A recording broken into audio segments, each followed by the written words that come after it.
Assalamualaikum warahmatullahi wabarakatuh.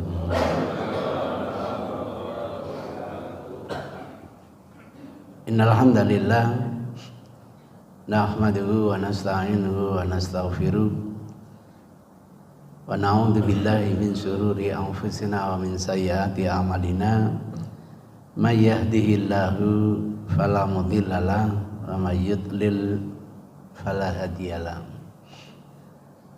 Wa nusalli wa nusallim ala hadzal nabiyil karim wa ala alihi wa sahabatihi wa man ihtada bi hadihi ila yaumiddin. Rabbi shrah li sadri wa yassir li amri wahlul 'uqdatam min lisani yafqahu qawli. Amma ba'du. Ingin mempertajam hadis-hadis yang terkait dengan sholat syuruk. Masih.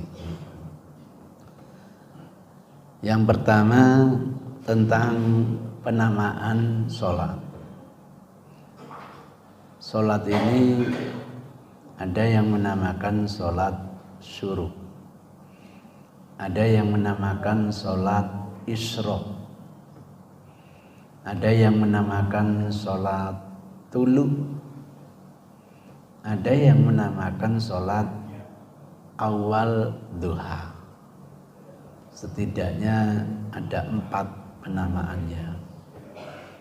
Yang pertama dinamakan sholat syuruk, yang kedua dinamakan sholat isyraq, yang ketiga dinamakan sholat tulu, dan yang keempat dinamakan sholat awal waktu duha.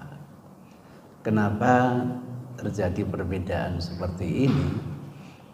Sampai sekarang kita belum pernah menemukan hadis qauli Rasul memberi nama sholat apa. Misalnya sholatlah syuruk sekian rakaat, misalnya begitu. Kita belum menemukan.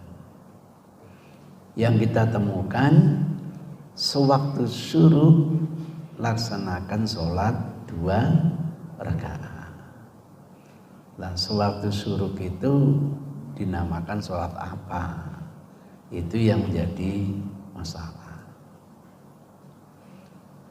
Sebab nanti ada kaitannya dengan tata krama pelaksanaan sholat syuruk itu sendiri.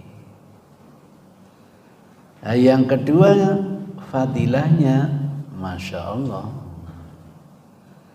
sejauh saya mencari hadis-hadis tentang fadilah sholat syuruk, baru menemukan 2 riwayat. Alhamdulillah. Di YouTube, di buku-buku saya hanya membaca 1 riwayat. 2 riwayat yang saya temukan, pertama hadis yang diriwayatkan oleh Anas bin Malik, khaddamnya Rasulullah sallallahu alaihi wasallam.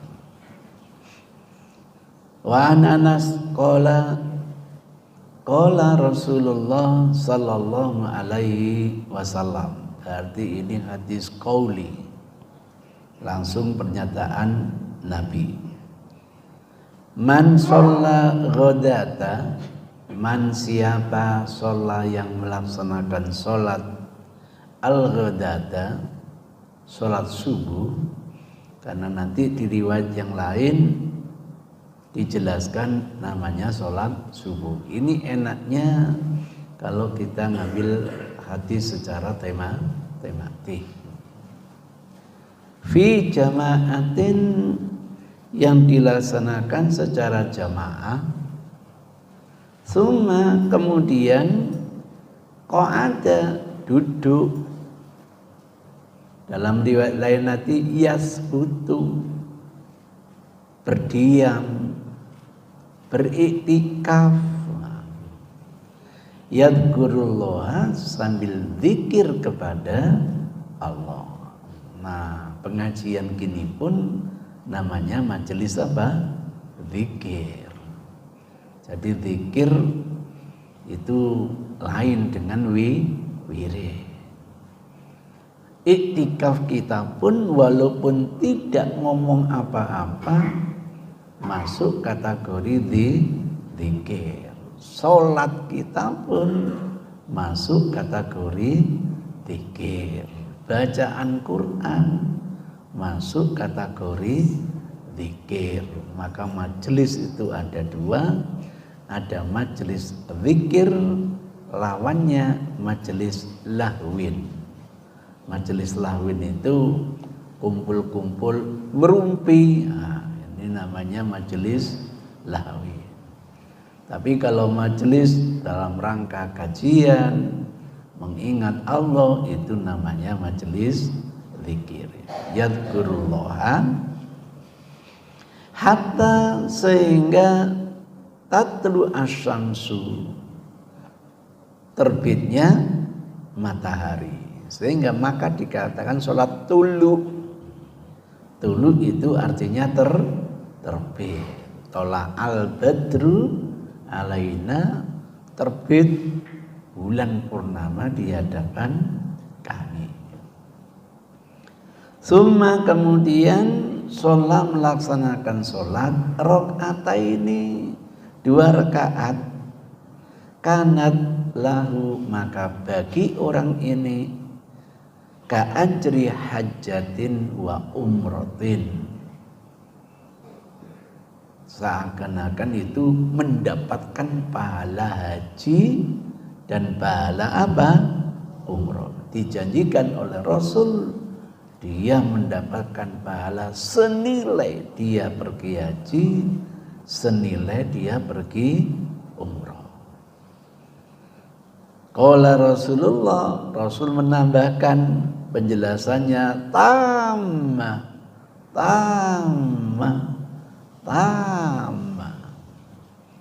Jadi dapat pahala haji dan umrah secara sempurna dan secara sempurna. Masya Allah gitu. Fadilahnya Masya Allah. Hadis ini dikeluarkan oleh Imam Tirmidzi nomor urut 586. Walaupun derajat hadisnya belum sampai sahih lidzatihi, karena ada cacat perawi sedikit dalam hafalannya, maka turun menjadi hasan lidzatihi. Dan ijma ulama, kalau hadis itu sudah status hasan, sangat layak diamalkan. Apalagi ini bukan masalah akidah, ini masalah syariah. Kalau masalah akidah harus betul-betul yang sahih, karena kita bicara dengan keyakinan, dan hanya hadis sahih yang nanti bisa berfaedah keyakinan.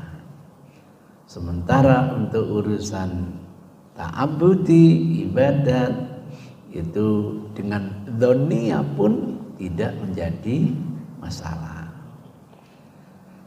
Lah yang kedua adalah hadis yang diriwayatkan oleh Abu Umamah Al-Bahili. Ini yang jarang muncul di YouTube, jarang muncul di buku-buku, karena referensinya memang agak sulit. Alhamdulillah kita temukan. An-Nabi Umamah, dinarasikan Abu Umamah Al-Bahili radhiyallahu taala anhu, qala berkata, qala Rasulullah. Nah, lagi-lagi hadis qauli. Rasulullah sallallahu alaihi wasallam bersabda, man shalla sholata subhi. Nah, ini yang tadi saya katakan, sholat ghadat itu maknanya apa? Diterjemahkan sendiri dalam riwayat yang lain, yakni sholat apa? Subuh. Fi masjid jamaah, yang dilaksanakan di masjid secara apa? Jamaah. yasbutu fihi. Yang tadi qa'ada itu duduk. Kalau yasbutu berdiam, sabata berarti itikaf. Hatta yusalliya sehingga dia melaksanakan sholat subhatad duha. Subha ini tidak dimaknai bertasbih, tapi dimaknai sholat sunnah duha. Atas dasar hadis ini, maka jangan kaget kalau ada yang menamakan awal sholat apa? Duha. Penamaan yang keempat tadi kan ada yang mengistilahkan awal sholat apa? Duha. Kata subha tadi saya katakan bukan bertasbih, tetapi melaksanakan sholat sunnah. Seperti misalnya hadis manasik haji, diceritakan oleh Jabir bin Abdullah, usai Rasulullah wukuf di Arafah sampai matahari tenggelam, Rasul tidak sholat maghrib di Arafah, melainkan diundur sampai ke Muzdalifah di jamak takhir. Nah, ketika menjamak takhir itu ada hadisnya, walam yusabbih bainahuma syai'an. Itu jangan dimaknai, dan Rasul tidak baca tasbih sedikit pun, enggak. Rasul itu tidak melaksanakan sholat sunnah sedikit pun. Jadi tidak ada qobliyahnya, tidak ada apa? Ba'diyahnya. Ditegaskan dalam hadis itu bi'adzan wahid wa iqamataini. Jadi pelaksanaan jamak takhir itu dimulai dari adzan sekali. Nah, setelah adzan baru qomat untuk sholat maghrib. Selesai, ndak ada qobliyah, ndak ada ba'diyah, langsung qomat yang kedua untuk melaksanakan sholat isya. Bukan hanya sekedar dijamak, tapi juga dikosor. Untuk maghrib tidak mungkin dikosor, tetap 3 rakaat. Isyanya tidak 4 rakaat, tapi tinggal 2 rakaat. Jadi kata walam yusabbih bainahuma syai'an itu tidak dimanai Rasul tidak membaca tasbih antara keduanya. Enggak. Rasul tidak melaksanakan sholat sunnah apapun antara apa? Keduanya. Berarti tidak ada qobliyahnya, tidak ada apa? Ba'diyahnya. Padahal kalau kita sedang dalam mungkin kan disyariatkan setelah maghrib untuk melaksanakan ba'diyah. Bahkan sebelum maghrib pun disyariatkan juga untuk qobliyah. Bedanya kalau qobliyahnya tidak masuk rawatib, kalau ba'diyahnya masuk apa? Rawatib. Jadi itu pengertiannya.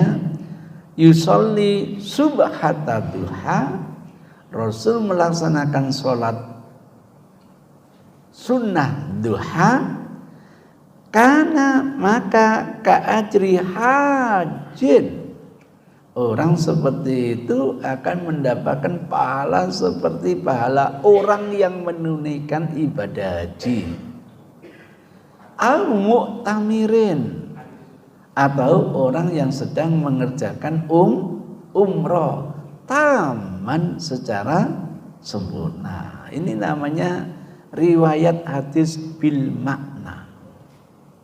Redaksinya berbeda, tapi substansinya sama. Jadi hafalan Anas berbeda dengan hafalan Abu Umamah. Tapi substansinya sama. Itu namanya riwayat bil makna. Boleh. Untuk riwayat hadis boleh. Untuk riwayat Quran tidak boleh, harus pelet seperti yang difirmankan oleh Allah. Qul huwallahu ahad harus diriwayatkan qul huwallahu ahad, tidak boleh dirubah. Karena Quran itu mukjizatnya bukan hanya dari isinya, huruf-hurufnya saja masuk dalam mukjizat. Kalau diganti tidak habis dibagi 19 nanti. Sudah diteliti itu jumlah surat Al-Quran di dalam Quran habis dibagi 19. Lafaz Allah di dalam Al-Quran habis dibagi 19. Setiap lafaz dalam Quran habis dibagi 19. Allahu Akbar. Ternyata itu diambil dari Bismillahirrahmanirrahim. Anehnya menulis Bismillah itu nggak pakai alif gitu. Biasanya Bismillah gitu. Tapi tulisannya langsung ba sin. Nah kalau tambah alif, wah jumlahnya 20 itu nanti. Itu hebatnya Quran begitu. Dari sini nanti ketemu filosofinya. Kenapa 19 muncul wal awwalu wal akhiru? Karena angka pertama mesti 1, angka terakhir mesti 9, 0, tidak ada artinya gitu. Allahu Akbar. Dulu belum pernah kita udek-udek seperti ini. Kita hanya yakin mukjizat. Setelah diudek-udek ketemu Allahu Akbar. Itulah yang namanya Quran. Tidak boleh meriwayatkan, harus pelet seperti yang difirmankan oleh Allah. Kalau hadis boleh.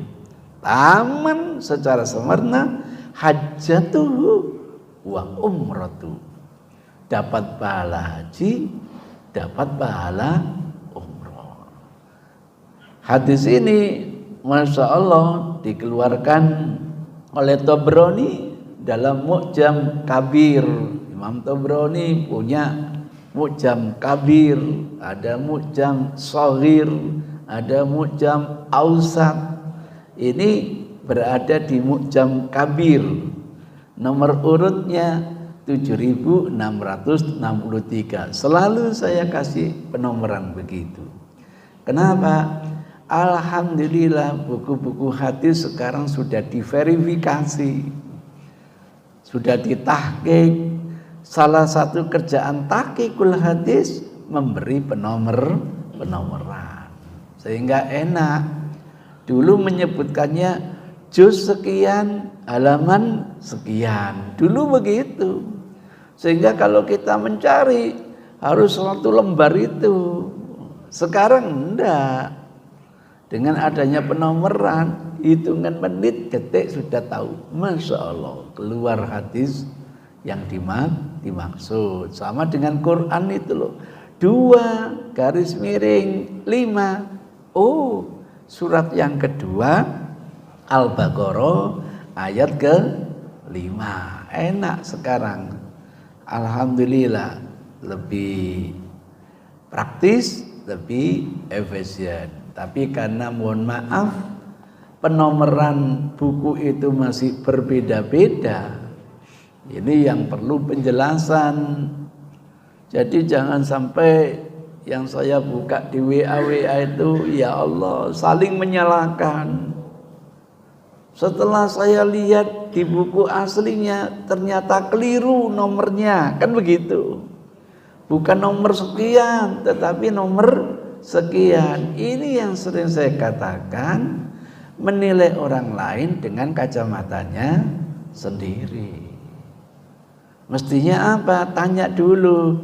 Hei, Anda ngasih penomoran itu versinya siapa? Gitu. Contoh sederhana, kita kalau ditanya jumlah hadis Sahih Bukhari itu berapa? Padahal bukunya satu, penulisnya satu. Tapi kalau kita ditanya berapa jumlah penomoran hadis, ya tergantung verifikatornya. Standar internasional itu 7.008 gitu.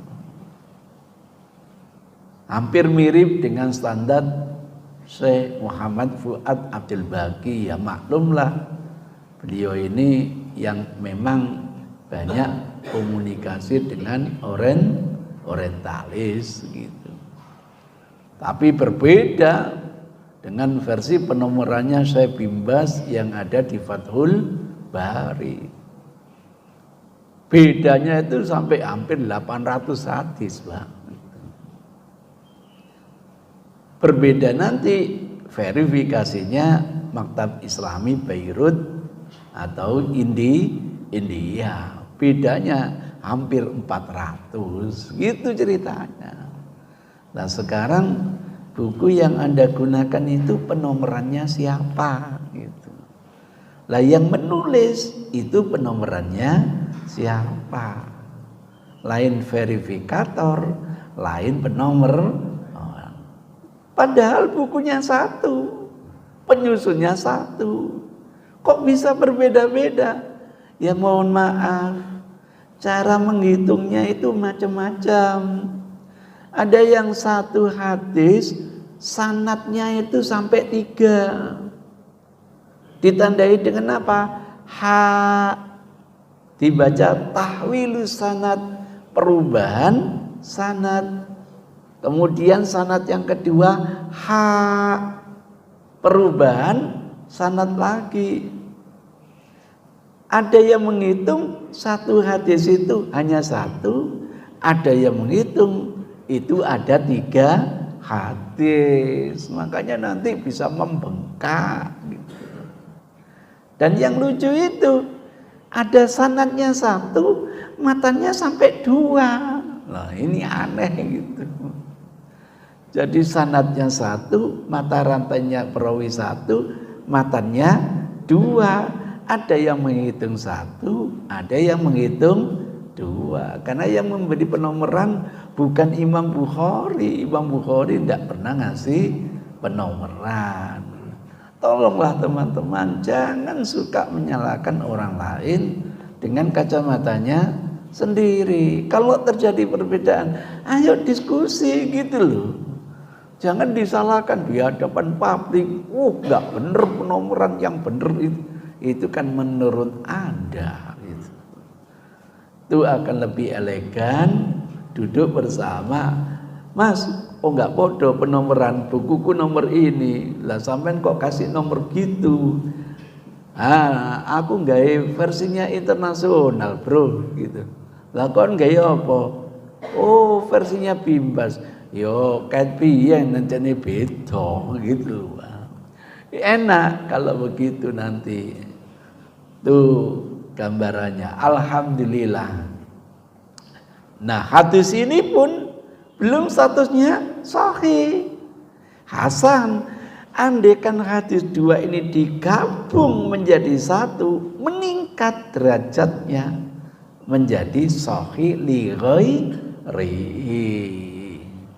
Derajatnya menjadi sahih karena didukung yang lain. Wong hasan saja sudah bisa diamalkan, apalagi kalau meningkat menjadi sahih karena dukungan yang lain. Kok bisa mendukung? Karena cacatnya bukan karena kredibilitas, cacatnya karena kedzobitan, kecermatan perawi. Karena ini kurang cespleng hafalahnya, turun derajatnya. Ditambah ini juga kurang cespleng, kalau digabung meningkat menjadi sahih karena dukungan yang lain. Itu ceritanya, enak sudah. Alhamdulillah hadisnya sahih. Cuma tolong jangan gagal faham. Ustaz, kalau gitu enggak perlu pergi haji ya Ustaz. Loh, salah. Bukan begitu. Kita ini dapat pahala seperti pahala orang yang menunaikan haji. Maka dimasukkan ini targhib gitu. Sama dengan Masya Allah Rasul dawuh, siapa yang wudhu kemudian menyempurnakan wudhunya, setelah menyempurnakan wudhu membaca doa, setelah membaca doa wudhu sholat 2 rakaat sunnah wudhu, kata Rasul dibukakan baginya 8 pintu surga, dipersilakan masuk pintu surga manapun. Nek ngono gak usah salat fardu ya Ustaz, bukan begitu itu. Itu ceritanya. Masya Allah, pahalanya Masya Allah itu. Tuh alhamdulillah sampai poin ini gak ada problem, gak ada masalah. Yang jadi masalah itu kapan melaksanakan sholat syuruk atau sholat isra. Ndak di YouTube, ndak di buku. Saya suka buka-buka web, suka buka-buka buku. Wong sekarang banyak yang gratisan ya Pak ya. Gitu. Kalau ada yang gratis kan lumayan gitu. Bahkan ada ini temanmu balik ini sampai mengatakan begini, memberi fatwa. Begitu matahari terbit, tunggu 10 menit. Dan itu marah, hampir mubalik kan mengatakan gitu ya Pak ya. Bahkan di buku yang enggak kecil, enggak besar yang saya baca seperti itu.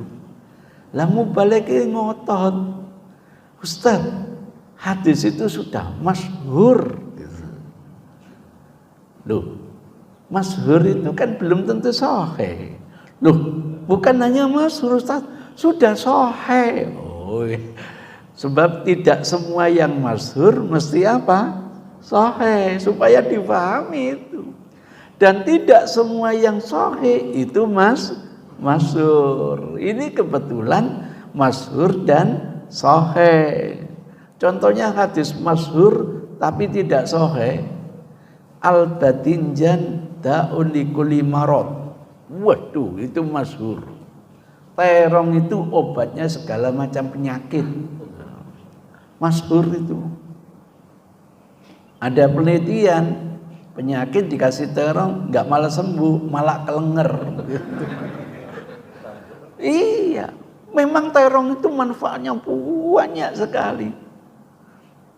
Kalau wahyu kebenarannya mutlak, pasti sudah. Tapi kalau bukan wahyu, kadang benar, kadang salah. Ini berarti bukan hadis gitu. Gampang ini hadis itu. Usut punya usut, ini yang membuat penjual terong gitu loh. Pantes biar terongnya laris gitu. Sama dengan di Gresik itu loh. Masyhur hadisnya, sholat dengan kopiah nilainya sama dengan 70.000 kali tanpa kopiah. Dasar Gresik pembuat kopiah. Di wilayah saya Sidoarjo kota, apalagi yang Ketambak itu masyhur hadisnya, la bancaanun illa bibandengin.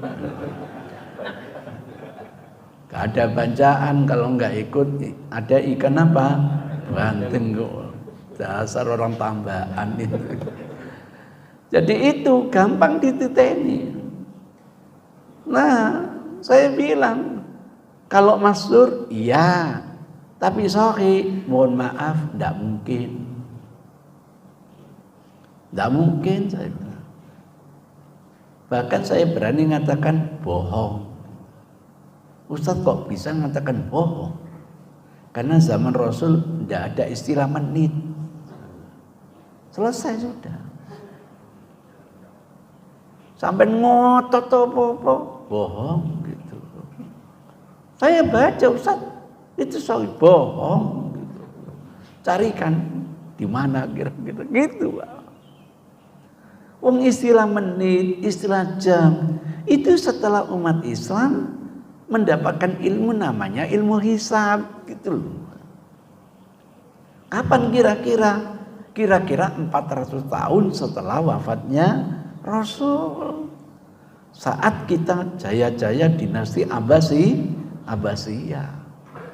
Sehingga di muka bumi ini ada madrasah pertama kali namanya Nidhamiyah di Baghdad sana. Azhar belum ada gitu. Lah dengan keilmuan itulah Baghdad menjadi kota 1001 malam. Sama dengan Madinah. Dulu jahiliyah. Konsep keilmuan dibangun oleh Rasul dengan keilmuan zaman Rasul. Madinah menjadi munawwarah. Percaya koyok Baghdad 1001 malam. Akhirnya kolaborasi dengan Yunani. Helenisme Yunani. Kenapa? Dulu ilmu pengetahuan sudah berkembang sebelum Masehi. Kita kenal Archimedes, kita kenal Plato, kita kenal Aristoteles, kita kenal Socrates, itu para filsuf luar biasa. Nah, akhirnya umat Islam belajar ke Yunani, pinter filsafat. Pinter filsafat diilhami wahyu. Setidaknya saya temukan ada 6 ayat agar kita belajar ilmu hisab. Wan najmu bihusban. Bintang itu kata Allah diatur husban dari kata hasibah. Hasibah itu dengan hitungan, husban hitungan yang sangat detail sekali, Masya Allah. Kalimat dari kedetailan. Dengan dirob detail seperti itu. Di firman Allah yang lain, wal qamara qaddarnahu manazila hatta ada kal urjunil qadim. La samsu yanbaghi laha an tudrikal qamar walal lailu sabiqun nahar kullu fi falaki yasbahun. Untuk apa dirob seperti ini, diatur seperti ini? Li ta'lamuna adadas sinina wal hisab. Jadi pesan moral Allah, ente harus menguasai ilmu hisab. Nah, kita hidup zaman Rasul, kata Rasul, inna ummatun ummiyah la naktubu wa la nasub. Mohon maaf, kami belum benar ilmu hisab. Itu kejujuran Rasul gitu. Tapi Rasul bicara dengan wahyu. Bulan Qamariyah itu begini. Itu kalau bukan wahyu, expired sudah.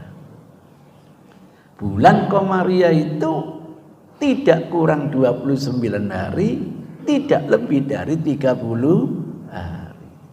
Maka kalau teman saya tanya, kapan kamu kawin? 31 Rajab, bohong. Kau no 31 Rajab itu. Itu ceritanya begitu. Hasil penelitian akhirnya dengan filsafat ditemukan, iya. Bulan kita memutari bumi kita ini ada 29 hari plus sekian jam plus sekian menit. Bulan berikutnya plus diakumulasi, bulan berikutnya plus diakumulasi. Nanti kalau sudah 3 bulan lebih dari 24 jam dijadikan 1 hari. Kalau gitu usianya bulan Qamariyah tidak 29 tapi 30. Nanti sisanya digabungkan lagi dengan bulan-bulan berikutnya. Maka lebih banyak 29-nya daripada apa? 30. Masya Allah. Rasul tidak ngerti ilmu hisab, tapi dengan wahyu terbukti sampai sekarang sudah 1400 tahun. Ini kalau bukan hadis, bukan wahyu, expired. hilang sudah. Jadi karena kepinteran diilhami dengan wahyu, muncul yang namanya ilmu hisab. Oh, bumi itu mengelilingi matahari ternyata 365, belum sampai ke titik nolnya, ada sisa 6 jam. Tahun kedua sisa lagi, tahun ketiga sisa lagi, tahun 4 sisa lagi, diakumulasikan 24 jam. Kalau gitu nanti dikenal dengan tahun kabisat. Februari usianya bukan 28 tetapi 29. Kalau ada yang kawin tanggal 30 Februari, bohong gitu loh.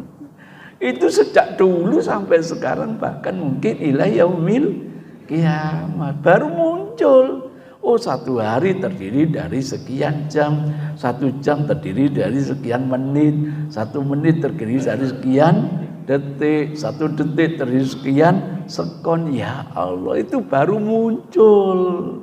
Maka kalau ada hadis, nggak mungkin. Itu ceritanya. Ayo ngotot kaya apa, ayo gitu. Nah, diduga ini gara-gara adanya hadis Amr bin Ambasa. Ini enaknya ngaji hadis tematik ya begini ini, ndak parsial. Apa hadisnya? An Amr bin Ambasa radhiyallahu taala anhu qala Rasulullah sallallahu alaihi wasallam. Hadisnya panjang, saya cut karena ada intinya di sini. Fa'idar tafaat, apabila matahari sudah meninggi, kita rumahin setinggi 1 tombak, au rumahaini atau 2 tombak, fasolli, baru laksanakan sholat. Sholat apa ini? Bisa sholat syuruk, bisa sholat isyraq, bisa sholat tulu, bisa sholat apa? Duha. Diduga seperti ini. Sama dengan imsak itu loh Pak. Imsak 10 menit sebelum subuh. Dari mana hadisnya itu?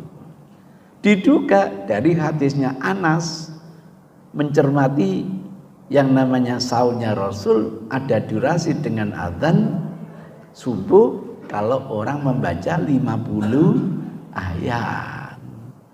Lah 50 ayat itu kalau dikira-kira ada 10 menit. Tergantung yang mocok gitu. Juga tergantung panjang pendek ayatnya gitu. Ya mohon maaf kalau yang baca itu orang Sidoarjo, mohon maaf itu mungkin 10 menit. Tapi kalau orang Gresik itu bisa 15 menit. Oh, khataman nekakno wong Gresik gak khatam-khatam ngono wae. Tapi kalau sampai datangkan dari Tuban 50 ayat itu 3 menit amblas lah kita. Apa maneh sampai tekano dari Afrika sambean Mbak. Ya Allah, ya Allah. Masya Allah, surat segitu panjang sambean plus ditambah surat lagi ya Allah. Dapat YouTube-nya sampean. Ya Allah kayak gitu. Jadi itu kira. Hakikat imsak ya datangnya waktu subuh. Maka itu dianggap kehati-hatian gitu. Karena hakikat imsak kata Allah, hatta yatabayyana lakumul khaitul abyad minal khaitil aswad minal fajri. Lah fajri dijelaskan oleh Rasul ada 2. Fajar pertama sotik, kadhib, boleh makan, boleh minum, sampai nanti sotik sudah saatnya tidak boleh makan, tidak boleh minum. Lah fajar sotik itu tandanya masuk apa? Subuh. Dengan Quran didamping hadis kita paham. Tadi begitu. Sekarang hadisnya Masya Allah Pak. Hadisnya itu ada di Muslim. Nomor urut 832. Abu Dawud 1277. Ahmad terulang 2 kali 17.055, 17.060. Nasai terulang 2 kali 147, 572. Luar biasa hadis. Saya ulangi lagi. Muslim nomor urut 832, Abu Dawud 1277, Ahmad terulang 2 kali 17.055, 17.060. Nasai 2 kali 147, 572. Sahih banget. Saya yakin durasi 10 menit berawal dari hadis ini. Sekarang pertanyaannya, Pak, apa mungkin hadis ini dimaknai denotatif?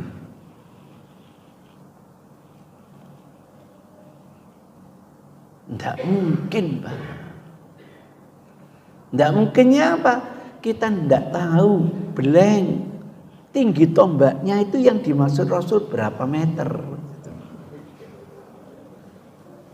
Ayo, kira-kira biasanya piro, Pak? 1,5 meter ya, Pak ya? 1,5 meter. Terus ditaruh di mana tombaknya ini gitu. Nek ditaruh dekat kita tinggi, Pak. Apa mana 2 tombak? Waduh. Wis kate dhuwur, Pak. Lah kalau tombak itu ditaruh agak jauh, tambah rendah, Pak. Makin jauh lagi, tambah kecil, Pak. Nek ditaruh di UFO, 1 menit itu sudah ratusan tombak, Pak. Gitu. Maka hadis ini tidak mungkin dimaknai denotatif. Sama dengan dulu saya ceritakan soft itu lupa, harus mepet, terjemahannya betul. Kaki harus nempel dengan kaki teman, terjemahannya sudah betul. Pemahamannya tidak mungkin dimaknai denotatif, tidak bisa. Karena yang nempel rapat bukan hanya kaki, pundak juga harus nempel rapat, lutut harus nempel rapat. Kalau sampai praktekkan gak iso rukuk, gak iso sujud, lutut terus terang, Pak, sudah. Ngotot gimana itu? Baru bisa rapat itu kalau hanya kaki tok. Itu pun harus megagah. Lah sekarang ibu-ibu mau megagah.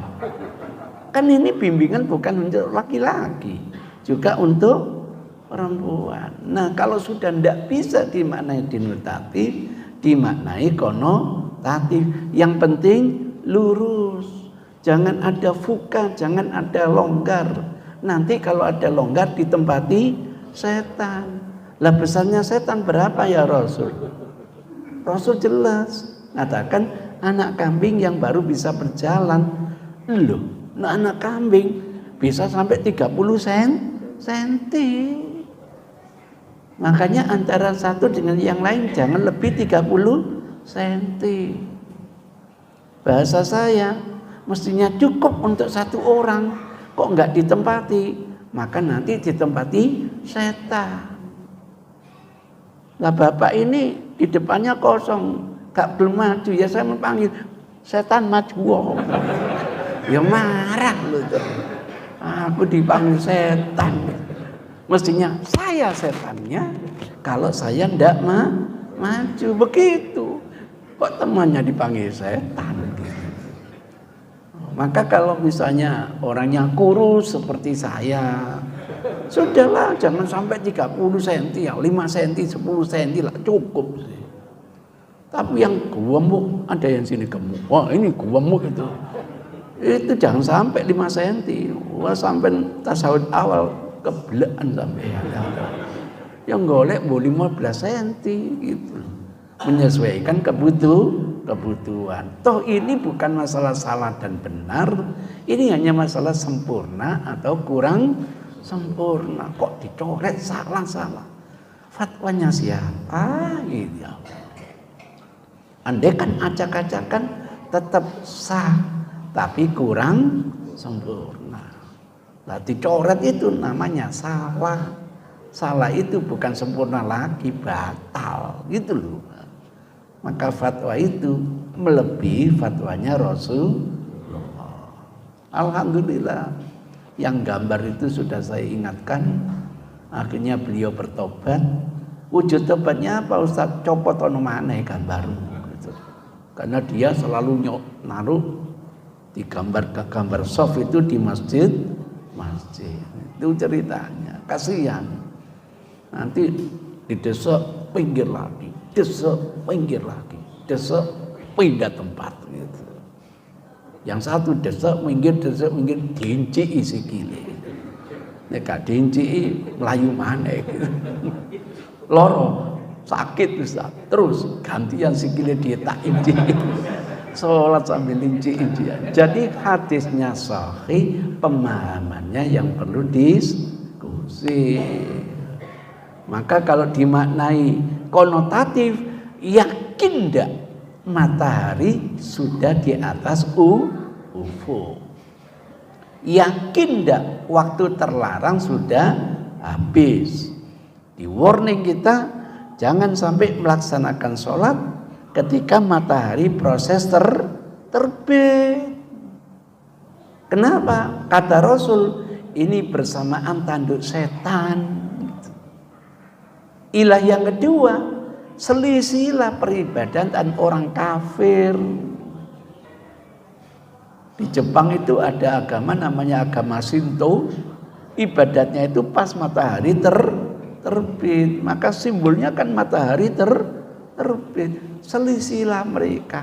Tapi kalau sudah biar, sudah di atas ufuk, hilang waktu larangan sholat. Makanya isrok atau suruk artinya bahasa Inggrisnya biar gitu. Itu bahasa Inggrisnya gitu. Tola al-badru, wih bulan purnama biar gitu. Itu ceritanya. Mudah-mudahan dengan kajian seperti ini kita tidak cepat nyalakan orang lain, itu aja. Saya nggak yakin Ustaz, saya ingin tunggu, ya monggo. Tapi jangan disalahkan orang lain gitu. Ini namanya upaya memahami tuntunan. Tapi kalau dipersyaratkan batal sholatnya karena melanggar syarat, itu resikonya begitu. Saya ingin lebih hati-hati Ustaz, ya monggo, gak apa-apa. Tapi syarat harus tunggu 10 menit. Itu memberi persyaratan yang tidak disyaratkan oleh Rasulullah. Itu yang kadang-kadang saya itu heran Pak, mendengar teman-teman ceramah tidak diakhiri dengan wallahu a'lam. Kayak itu doktrin yang benar, itu kan repot. Selevel Imam Syafi'i saja kalau sudah mengeluarkan fatwa diakhiri wallahu a'lam. Itu menunjukkan apa? Hei konco-konco, nek sampean cek ragu, belajar romane kepada yang lebih pinter gitu, Pak. Enggak merasa fatwanya yang paling benar. Enggak. Itu kemampuan saya memahami tuntunan. Maka saya biasa gitu mengakhiri fatwa, saya biasakan wallahu a'lam. Meminjam istilahnya Abu Bakar, in kana shawabu faminallah. Kalau benar itu murni karunia dari Allah. Wa in kana khata, kalau masih keliru famin nafsi.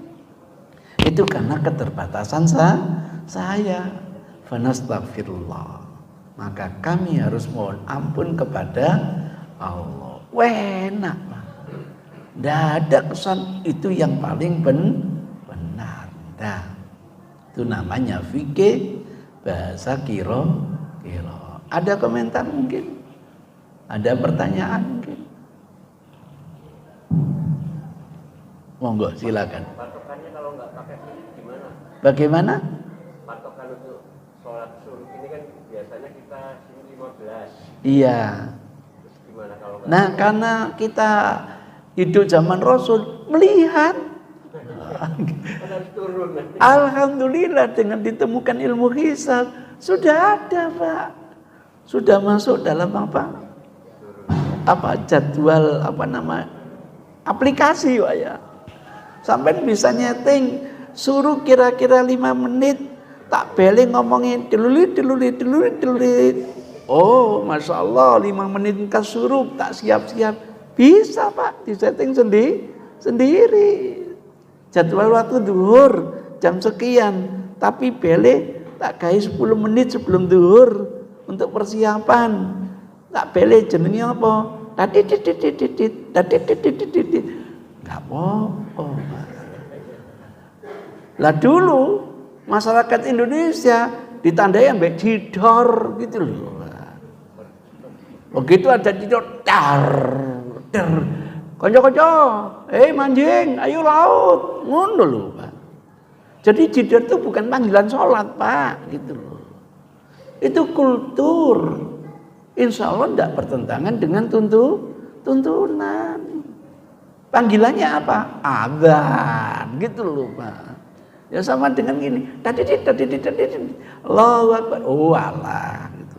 Gantinya jidor, tadi. Gitu aja kok ribut, nggak ada tuntunannya. Aduh, mosok menaikkan, nggak perlu ambek kentongan, kumpul. Apa kumpul? Dur katanya ini manjing, ngono lho, Pak. Gitu. Biarkan kultur itu, kalau tidak bertentangan dengan syariah. Itu hanya petanda masuknya waktu. Teman-teman biar mempersiapkan gitu loh. Nanti panggilannya tetap dengan suara adzan. Itu syariatnya. Itu gambarannya begitu. Jadi jangan sampai itu nggak ada tuntunannya. Zaman Rasul nggak ada. Zaman Nabi gak ono bid'ah lagi. Rokok mana? Sepi surga ya. Ya pun rokok terus saya gitu. Tuh ceritanya gitu. Kira-kira begitu, Pak. Alhamdulillah sudah punya aplikasinya, Pak. Ya itu ada. Alhamdulillah. Ya sudah selesai. Itu ceritanya. Mudah-mudahan ada guna dan manfaatnya, Pak. Hadisnya tadi sudah kita bacakan ya, Pak ya. Kira-kira apakah ada persyaratan, Pak? Harus ke masjid, harus berjamaah, harus itikaf di masjid, harus tunggu waktu suruh, harus sholatnya nanti isyraq di masjid. Dari mana, Pak? Dari mana mempersyaratkan itu? Ini contoh yang ideal, gitu loh, Pak. Ada di antara sampeyan, Ustaz, mohon maaf, alhamdulillah saya ini ajak jamaah sholat subuh, Ustaz. Tapi harus segera pulang, Ustaz saya, Pak. Kenapa? Saya harus segera berkemas-kemas untuk pergi ngantor, kemudian harus makan, sampai nunggu suruk, saya sholat suruk 2 rakaat, Ustaz. Nah, kok begitu? Nah, kalau nggak gini kan ketinggalan jemputan, Ustaz. Ya Allah, dia sudah menjalankan ketaatan sesuai dengan kemampuan.